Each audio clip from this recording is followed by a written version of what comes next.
राहुल गांधी को लेकर पूरे देश की सियासत गरमाई हुई है। महाराष्ट्र में तो है ही, आपने देखा है कि महाराष्ट्र में चाहे भारत जोड़ो यात्रा हो या महाराष्ट्र के अपने सियासी घटनाक्रम हो, इनमें हमने देखा है कि नेताओं के बयान लगातार आते रहे। उद्धव ठाकरे, संजय राउत यानी उद्धव ठाकरे शिवसेना का जो गुट है, उसका रुख बहुत मायने रखता है। दरअसल ये इसलिए मायने रखता है क्योंकि उद्धव और संजय राउत दोनों सावरकर के मुद्दे पर राहुल गांधी को सलाह देते, समझाइश देते दिखाई दिए और सावरकर पर कितने मुखर हैं राहुल गांधी, ये भी देखा। इस मुद्दे के बावजूद संजय राउत खुलकर साथ में खड़े दिखाई दे रहे हैं राहुल गांधी के। कैसे, वो मैं आपको बताता हूं और किस तरीके से उन्होंने एक बार फिर राहुल गांधी का बचाव किया है। शिवसेना उद्धव बालासाहब ठाकरे गुट के राज्यसभा सांसद और शिवसेना के मुखपत्र सामना के कार्यकारी संपादक संजय राउत ने आज के सामना संपादकीय में जो लिखा है, उसके बाद महाराष्ट्र की सियासत में जबरदस्त सियासी भूचाल आ गया है। दरअसल आज के सामना संपादकीय में संजय राउत के मीडिया संवाद में राहुल गांधी की संसद की सदस्यता रद्द करने की कार्रवाई और इसके 24 घंटे के भीतर उन्हें घर खाली करने के नोटिस को तानाशाही बताया गया है। कहा गया है कि जिस तरह पाकिस्तान में इमरान खान के खिलाफ बदले की कार्रवाई हो रही है, वैसा ही हिंदुस्तान में राहुल गांधी के खिलाफ हो रहा है। देश पाकिस्तान के रास्ते पर चल रहा है। संजय राउत ने आज दिल्ली में अपने मीडिया संवाद में कहा कि इन सब का अंजाम इजराइल वाला होगा, यानी जनता जिस तरह नेतन्याहू राज में सड़कों पर उतरी, वैसा ही यहां होगा। आपको बता दें कि इजराइल में एक बार फिर प्रधानमंत्री के खिलाफ लोग सड़कों पर उतर आए हैं। प्रधानमंत्री बेंजामिन नेतन्याहू के खिलाफ नारेबाजी की जा रही है। नेतन्याहू ने अपने सरकार के रक्षा मंत्री को बर्खास्त कर दिया था, जिस वजह से लोग आक्रोशित हैं। प्रदर्शनकारियों का कहना है कि नेतन्याहू लोकतंत्र के लिए खतरनाक साबित हो रहे हैं। रविवार को प्रधानमंत्री बेंजामिन नेतन्याहू ने अपनी सरकार के रक्षा मंत्री योआव ग्लांट को बर्खास्त कर दिया था, जिसके बाद से ही वहां की जनता में आक्रोश है। जेरूसलम स्थित नेतन्याहू के घर के बाहर प्रदर्शनकारी इकट्ठा हो गए। हंगामे के कारण पुलिस और सेना के जवानों ने प्रदर्शनकारियों के ऊपर वाटर कैनन का इस्तेमाल किया।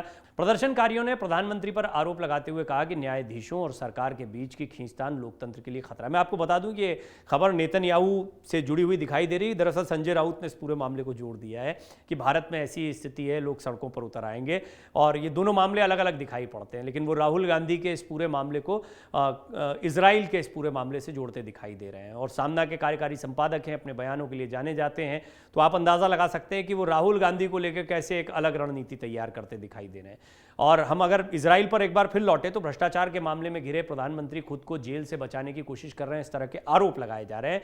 इसी घटना का जिक्र करते हुए संजय राउत ने अपने सामना के संपादकीय में लिखा, हालांकि इस बात को कहने के बाद महाराष्ट्र में नई तरह की चर्चाएं होने लगी है। इसके अलावा महाराष्ट्र में शिंदे गुट और बीजेपी ने मिलकर महाविकास आघाड़ी के खिलाफ मोर्चा भी खोल दिया और सावरकर मामले में संजय राउत बचते बचाते हुए बयान दे रहे हैं। साथ ही वो राहुल गांधी का खुलकर विरोध भी नहीं कर रहे हैं। ये आरोप भी लगाए गए हैं शिंदे गुट की तरफ से कि वो ये ढुलमुल रवैया है, सावरकर पर खुलकर नहीं आ रहे हैं, सामने आ भी नहीं सकते हैं। सावरकर पर राहुल का स्टैंड बहुत साफ है।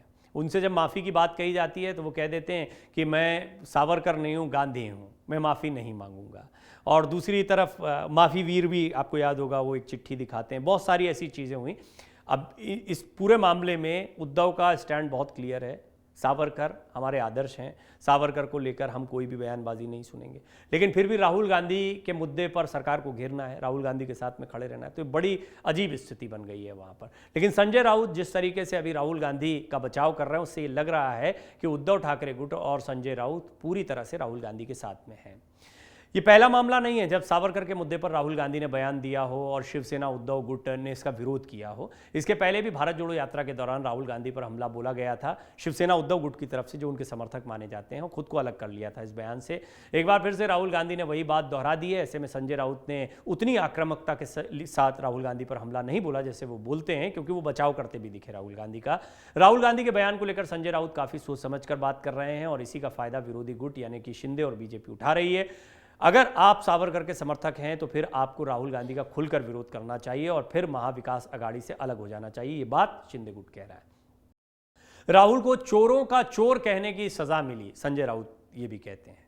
सामना संपादकीय में उन्होंने लिखा है कि संघ परिवार के संगठनों और नेताओं ने भी दिल्ली में सरकारी बंगले लेकर रखे हुए हैं, लेकिन घर छोड़ने का नोटिस राहुल गांधी को दिया गया। इससे पहले लोधी स्टेट इलाके में प्रियंका गांधी के घर को भी इसी तरह ले लिया गया था।